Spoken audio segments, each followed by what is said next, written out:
করিমগঞ্জ লোকসভা আসনে ভয়ঙ্কর বিপদের সম্মুখীন হতে পারেন কংগ্রেস প্রার্থী সহ দলের কর্মীরা। কেননা ইতিমধ্যে কংগ্রেসের ভোট র্যাগিং করার পরিকল্পনার ভিডিও সোশ্যাল মিডিয়ায় ভাইরাল হওয়ার তোলপাড় লেগেছে সর্বত্র। ইতিমধ্যে রাজ্যিক পুলিশ বিভাগের সঞ্চালক জিপি সিং সমগ্র বিষয়ের উপর তদন্তের নির্দেশ দিয়েছেন। এদিকে এই বিষয় নিয়ে তদন্ত আরম্ভ করেছে করিমগঞ্জ পুলিশ। তবে এই ঘটনার তীব্র নিন্দার ঝড় বইছে সর্বত্র।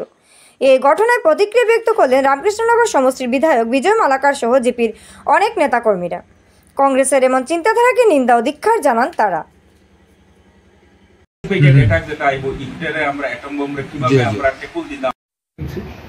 এটা হয়েছে ফার্স্টেশন থেকে।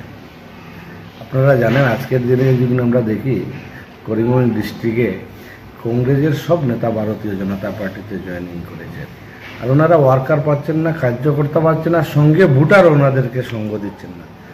যখন ওনারা আজ থেকে প্রায় 20-25 দিন হয়ে গেছে কংগ্রেস ক্যান্ডিডেট ডিক্লেয়ার হওয়া, আর রাতাবাড়ি অঞ্চলে আজকের দিনে একটাও পাবলিক মিটিং করতে পারেনি কংগ্রেস। তাই এই যে ওনাদের পায়ের নিচে মাটি না থাকার কারণে ওনাদের এই যে নিকৃষ্ট রাজনীতির যে চিন্তাধারা, এটা আপনাদের মানে এই ভিডিওর মাধ্যমে সামনে এসেছে। আর আমি আপনাদের মাধ্যমে বলে দিই যে রাতাবাড়িতে এসব জিনিস হবে না। কারণ আজকের দিনে রাতাবাড়ির মানুষ শান্তিতে বসবাস করছেন, আর শান্তিতে বসবাস করছেন বলেই ভারতীয় জনতা পার্টির পক্ষে হিন্দু মুসলিম সবাই, মাইনরিটি মেজরিটি সব নরেন্দ্র ভাই মোদীজি, হেমন্ত বিশ্ব শর্মার সঙ্গে আছেন। তাই এই যে যখনই ওনারা প্রায় 20-25 দিন থেকে ঘোরাঘুরি করছেন, 2-1টা গরুয়া মিটিংয়ের বাইরে মিটিং করতে পারেন, এই যে হতাশার কারণে সব জিনিস হয়েছে। আর আমি এমএলএ হিসাবে ধিক্কার জানাচ্ছি যে রাতাবাড়ি দীর্ঘদিন পরে একটা শান্তির পরিবেশ এসেছে। এই শান্তির পরিবেশকে অশান্তির পরিবেশ বানানোর জন্য যে কংগ্রেসের নেতাদের যে চিন্তাধারা বা যা প্ল্যানিং, এটাকে আমি ধিক্কার জানাচ্ছি এবং সঙ্গে পুলিশ প্রশাসন এবং ইলেকশন কমিশনারের কাছে রিকোয়েস্ট করবো যাতে খুব তাড়াতাড়ি এটা। কংগ্রেসের তো ব্যবস্থাটাই সমস্ত জীবন 70 বছর কংগ্রেস এই দেশকে শাসন করেছে। এইভাবেই বুথ রিগিং করে, এইভাবেই সমস্ত মানুষের উপর অত্যাচার করে কংগ্রেস নির্বাচন জয়ী করে 70 বছর চালিয়েছে। বিজেপি আসার পর দেশের মানুষকে বিজেপি জাগিয়েছে। এখন এই চুরি ডাকাতি যেসব তাদের অভ্যাসে পরিণত ছিল, এইসব কাজ ইমপ্লিমেন্ট করতে পারছে না। আর সেই জন্য নরেন্দ্র মোদীজি সবাইকে নিয়ে চলছেন এই মিথ্যা অপবাদ দিয়ে। তারা দেশে একটা নির্বাচনে মানে একটা রাস্তা বের করার জন্য এই কাজ করছে। কোনো দিন কংগ্রেসীরা এইসবের বাইরে কোনো কাজ করে। আর 2047-এ ভারত বিশ্বের মধ্যে প্রথম স্থান পেতে সুযোগ করবে, কেননা দেশের প্রধানমন্ত্রীর বিশেষ সংকল্প যেন। এছাড়া দেশের জনগণের উন্নয়নের স্বার্থে রাত দিন কাজ করে যাচ্ছেন করিতকর্মা প্রধানমন্ত্রী। বর্তমানে দেশ অনেকটা উন্নতির পথে এগোচ্ছে। জনগণ অত্যাধিক খুশি প্রধানমন্ত্রীর কর্মকাণ্ডে। আজ বিকশিত সংকল্পপত্র নিয়ে প্রদেশ বিজেপি সাংবাদিক সম্মেলন আয়োজন করেন। প্রধানমন্ত্রীর সংকল্পপত্র নিয়ে প্রদেশ বিজেপি বিশেষ কার্যকর্তা মিডিয়ার সামনে এভাবে ব্যক্ত করেন। জানানো হয় আজকে আমরা করিমগঞ্জ জেলা এবং কাছাড় জেলায় সাংবাদিক বন্ধুদেরকে আহ্বান করে আমাদের এই নির্বাচনী প্রতিশ্রুতি এবং মোদীজির গ্যারান্টি, এই কথাগুলো আপনাদের সামনে রাখার জন্য আজকে আমরা আপনাদেরকে আহ্বান করেছি। বন্ধুরা, আপনারা অবগত আছেন যে 14/4/2024 তারিখে কেন্দ্রীয় কার্যালয় থেকে ভারত রাষ্ট্রের যশস্বী প্রধানমন্ত্রী মাননীয় নরেন্দ্র মোদীজি, জেপি নাড্ডাজি, অমিত শাহজি উপস্থিতিতে বিজেপি দলের সংকল্পপত্র মানে ম্যানিফেস্টো প্রকাশ করা হয়। এইবারের লোকসভা নির্বাচনে বিজেপি দলের সংকল্প মোদীজির গ্যারান্টি এবং 2047 মধ্যে বিকশিত ভারতের গ্যারান্টি আমাদের প্রধানমন্ত্রীজি।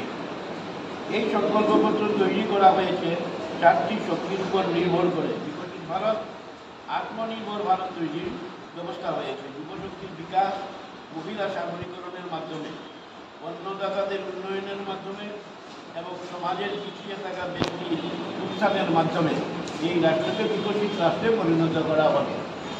আপনারা সবাই জানেন যে আমরা নিশ্চয়তা দিয়েছেন আমাদের নেতৃবর্গ সমাজের পিছিয়ে থাকা লোকদের জন্য খাদ্যের সুরক্ষা সুনিশ্চিত করেছেন। খাদ্যের গুণগত মান থাকা খাদ্য যোগানের মোদীজির গ্যারান্টি এবং বিনামূল্যে চাল আগামী 5 বছর পর্যন্ত থাকবে তার গ্যারান্টিও নরেন্দ্র মোদী দেশবাসীকে ঘোষণাপত্রে জানিয়েছেন। ভারতীয় জনতা পার্টির মূল মন্ত্র এবং এই অন্তোদয় যোজনাকে চালু রাখবেন, এটা আমাদের সংকল্প। যেভাবে এই গত 10 বছরে মোদীজি সরকার 24 কোটি বিপিএল পরিবারকে এপিএলে পরিণত করেছে, 1 কোটি মহিলা যারা এসএইচজিতে কাজ করেন, 1 কোটি মহিলাদেরকে লাখপতি দিদি বানানো হয়েছে। তাদের অ্যাকাউন্টে 1 লক্ষ টাকা লেনদেন হয়েছে এক বছর। এইভাবে 4 কোটি প্রধানমন্ত্রী আবাস দিয়েছেন। অবশিষ্ট যারা ঘর এখন পর্যন্ত পায়নি, এটাও মোদিজির সংকল্পে আছে যে আমরা বাকি যারা এখনো ফাঁকা ঘর থেকে বঞ্চিত রয়েছেন তাদেরকে দেওয়া হবে। আমরা জানি যে 13 কোটি পরিবারে ফাঁকা শৌচালয় দেওয়া হয়েছে, অবশিষ্টরা বাকি পেয়ে যাবেন।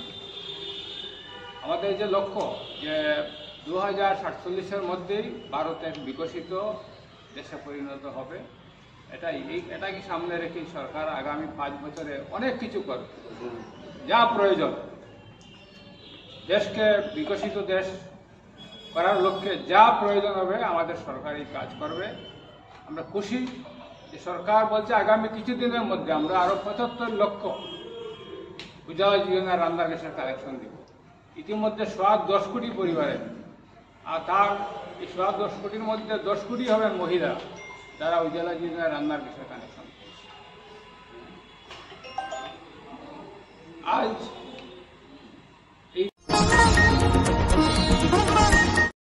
বিজেপিকে ওয়াকওভার দিতে শিলচরে দুর্বল প্রার্থী প্রক্ষেপ করেছে কংগ্রেস, যার জন্য শক্তিশালী প্রার্থী নিয়ে শিলচরে নির্বাচনী প্রচারে নেমেছে তৃণমূল কংগ্রেস। দলীয় নির্বাচনী সভায় অংশ নিয়ে এই মন্তব্য করেছেন রাজ্যসভার সাংসদ সুস্মিতা দেব। দাড়ি লুঙ্গি প্রসঙ্গ টেনে এনে প্রচার সভায় বিজেপির বিরুদ্ধে সরব হয়েছেন তৃণমূল কংগ্রেসের রাজ্যিক সভাপতি রিপুন বোরা।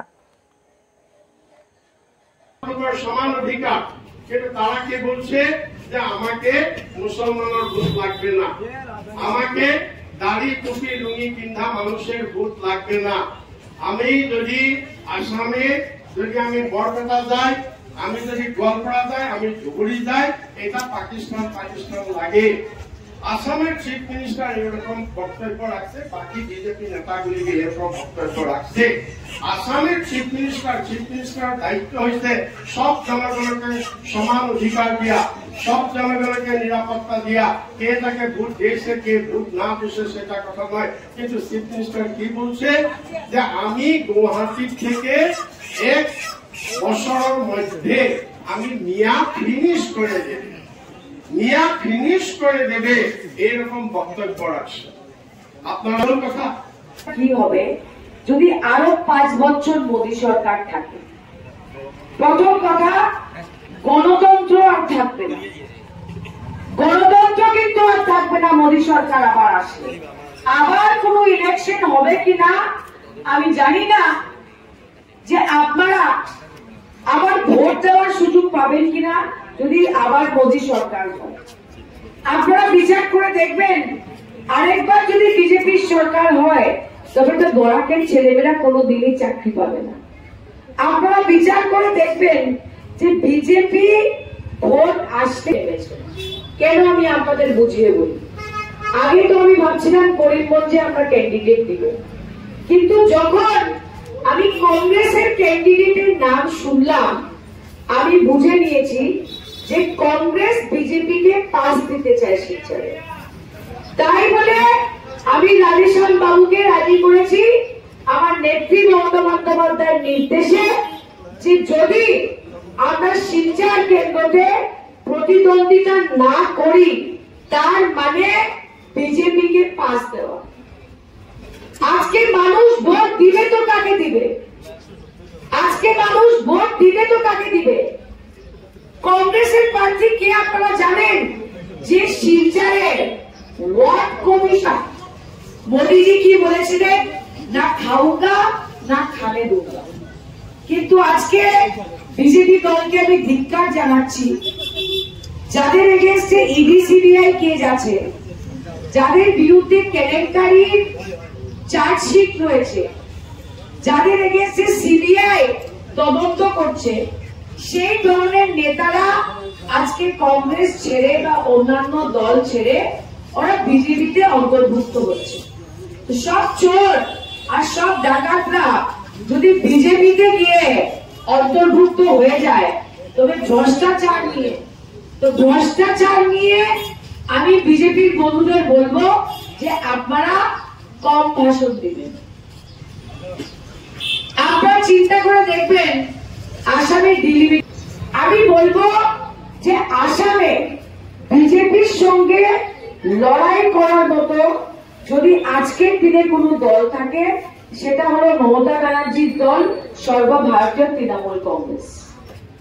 আপনারা বিচার করে দেখবেন, যারা কংগ্রেসের ভোটে জিতে আসে, ওরা জিতার পরে ভারতীয় জনতা পার্টিতে চলে যায়।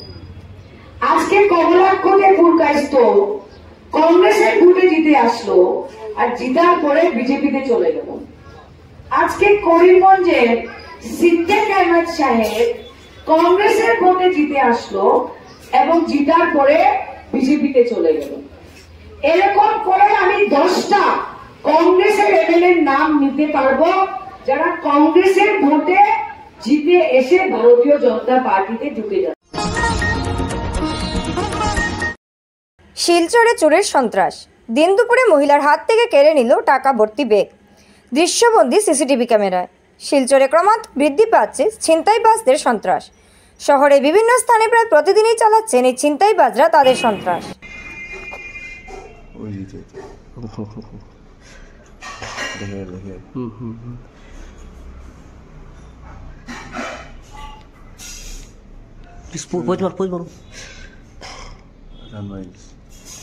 একটু পোজ করে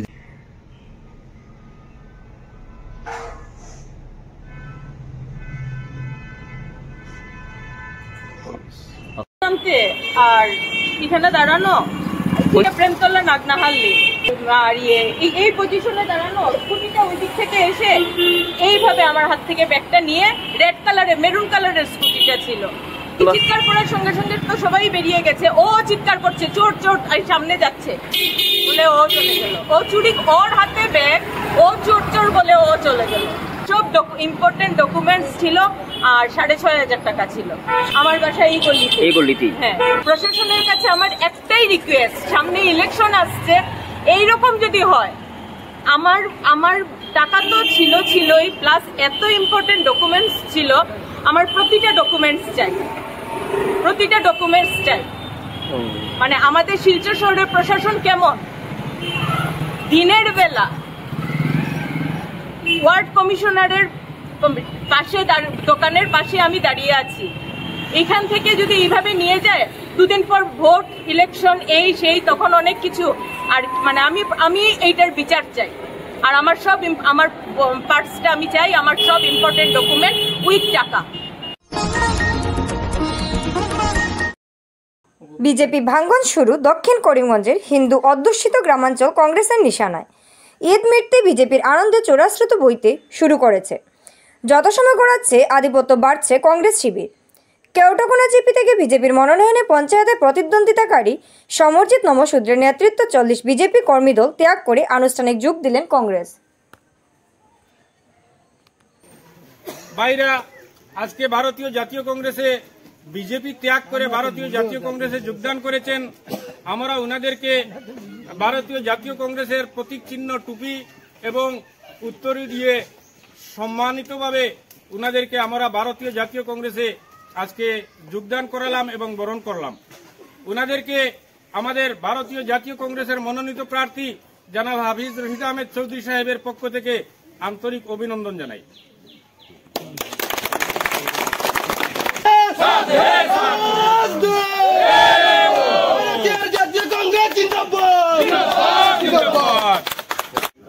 আপনি, আপনার নাম? সমরজিৎ নমশূদ্র। আপনি একজন হিন্দু মানুষ হয়ে আজকে এখানে কংগ্রেস জয়েন করলেন, কারণটা কি? আমি কংগ্রেসও জয়েন করছি, তার লাগে আমি বিগত 25 বছর বিজেপি করছি। আমি ইলেকশন আইলেও যেদিন বিজেপির অস্তিত্ব আসলাম সেই দিন থেকে আমি বিজেপিতে আসলাম, অথচ বিজেপির তলে আমি কয়েক লাখ টাকা খরচ করছি। খরচ করিয়া আমি 2-3 বার ইলেকশন খেলাইছি বা বিজেপির লগে সবসময় আসলাম। এরপরেও মানে যখন থেকে বিজেপিটা উজ্জ্বল হয়েছে তখন থেকে তোমার কিছু নেতারা আসন এরা মানে লোক দরিয়া আর দেখা গেল কিতা তারারে ছাড়া আর হেমন্ত আর খেউরে চিনই না। এর লাগিয়াও মনের দুঃখে কইছে এখন তো হেমন্ত বড় বড় এরারে চিনই না, আমরা চিনই না। আর আমরা 25 বছর থাকি গুড়ের গাছ কাটিয়া কিতা করতাম। এখন আমরা চাই আর তাই যেরারে চিনই ও এরা জানে বুট দিয়া তান এমপি দিল্লিত ফাটাও কিফা নাদরে আমরা বুট দিয়া এখন আর ফাটাইতাম। আমরা মানে বিরক্ত লাগি গেছি। আর তার উপরে আমরা রোনাস্তা আইছি, এর লাগেও আমি আমার শখ জ্ঞানে আমি কংগ্রেসও জয়েন করেছি। জনের মতো আইসন আরো মানুষ আইবানি আপনার? আরো আইবা। আমি তো আজকে নতুন হিসাবে আরো এরিয়া গুললে আরো বহুত মানুষ আইবা। আপনি কিতা মনে করেন হিন্দু কত পার্সেন্ট কংগ্রেসও আইব? আমার তো আশা করা যায় কেনে নাই এবার যেভাবে আমি করিমন প্রায় 1 মাসের মতো আসলাম, যেভাবে দেখছি হিন্দুর মাঝে তো আমি কইয়া। মহিলাদের পরিচালিত পুজো কার্যক্রম ষষ্ঠী থেকে দশমী পর্যন্ত প্রতিটি কার্যক্রম সুচারুরূপে পরিচালিত করেন মহিলারা। করিমগঞ্জের কালী মহাবীর বাড়ির মহিলাদের দ্বারা বাসন্তী পুজো আয়োজন হয়। সামগ্রিক পরিবেশ মিডিয়ার ক্যামেরায় বন্দী হয়।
আজ 14 বছরে পড়েছে। হ্যাঁ, আমরা প্রতি বছরের নয় মহিলা সমিতি এরা যারা পূজা করছে সবাই মহিলারা মিলে এই বাসন্তী পূজাটা করছে, যাতে সর্বসাধারণ জানতে পারে যে এই গাছখালিবাড়ি রোডের কমিটি থেকে মহিলারা পুজো করে। হ্যাঁ, যাতে এটা আরো চলতে পারে এই আশীর্বাদ রাখবেন সবাই নিকট। এই আশীর্বাদ কামনা করছি যাতে আশীর্বাদ করেন, যাতে এই পুজোটা সুসম্পন্নভাবে সুন্দরভাবে সুস্থভাবে চলতে পারে। এটাই কেমন তবে আমরা মেয়েরা সপ্তমী দিন থেকে এখানে আরতি করা হয়, ধামাই নৃত্য দেওয়া হয়, এইসব করে। এবং আমাদের ঠাকুরমশাই পুরোহিত ঠাকুর যিনি উনি গান করেন। হ্যাঁ, এটাই আমাদের ঐতিহ্য। কারণ গাছখালিবাড়ি রোডের মহিলারা মিলেমিশে এখানে ধামাই নৃত্য দেওয়া হয়, ধামাই নৃত্য করে এবং দুরুচি নাচ হয়। লোকসভা নির্বাচন, চা বাগানের ভোট কোন দিকে দেখুন এই প্রতিবেদনে।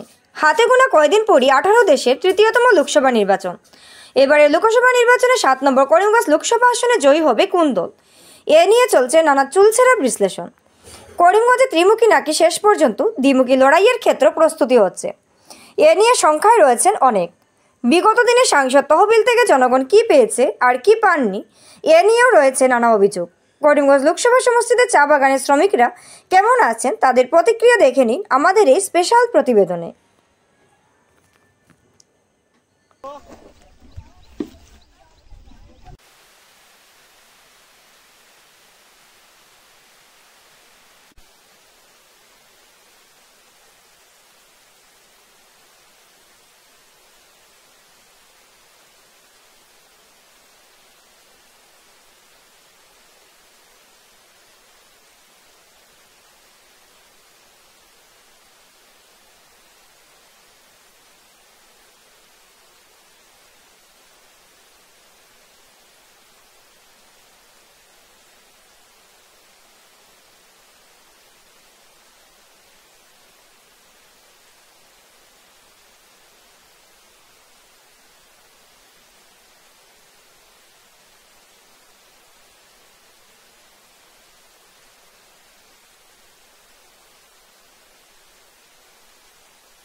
মাসে ছিলেন। 5 বছরে তো এখন তেমন কিছু পাই না, কিন্তু একটা মন্দির পাওয়ার আশা আছে। রয়েছে আমরা যেমন অনেকে ঘর পায় না, অরুণোদয় পায় না, এরা অরুণোদয়ের লাগে দুঃখিত, অরুণোদয় পাইতে লাগে। তার জন্য তো কেউ আসে নাই, আমি আগেও বলেছি, আমাদের মন্ডল প্রেসিডেন্ট আছে, উনি খালি আসে, উনি আসে কে আমরাকে বলে যে বুঝিয়ে করে যায় যে আপনারা ঠিক থাকবেন। আর কৃপানাথ মাল্লা আমাদের এসেছিল আমাদের এই কালী মন্দিরে, উনি আমাদেরকে একটা মন্দির দিয়েছে, এই 5 বছরের ভিতরে একটা মন্দির দিয়েছে আমাদেরকে এখানে। আর আমি ওনাকে বলেছি যে আমাদের এখানে জলের অনেক সমস্যা, যেহেতু কৃষ্ণপুর যে আমাদের পিএইচি বনেছে ওইখান থেকে আমাদের এখানে লোড নেই না, অনেকের বাড়িতে যায়, অনেকের বাড়িতে জল যায় না। জনপ্রতিনিধি চাই, অরুণোদয় নাই, এরপরে জলের সুবিধা অনেক কষ্ট। এরপরে এই দেখেন আমাদের বর্ডার এলাকা, আমাদের গরু চুরি হয়েছে 9টা গরু, কিন্তু কোনো লোকাল এমএলএও কোনো আমাদেরকে সাহায্য দিচ্ছে না। তার কাটিয়ে বিএসএফ ডিউটি থাকতে তার কাটিয়ে গরু নিয়ে যায়, এইটু সমস্যা।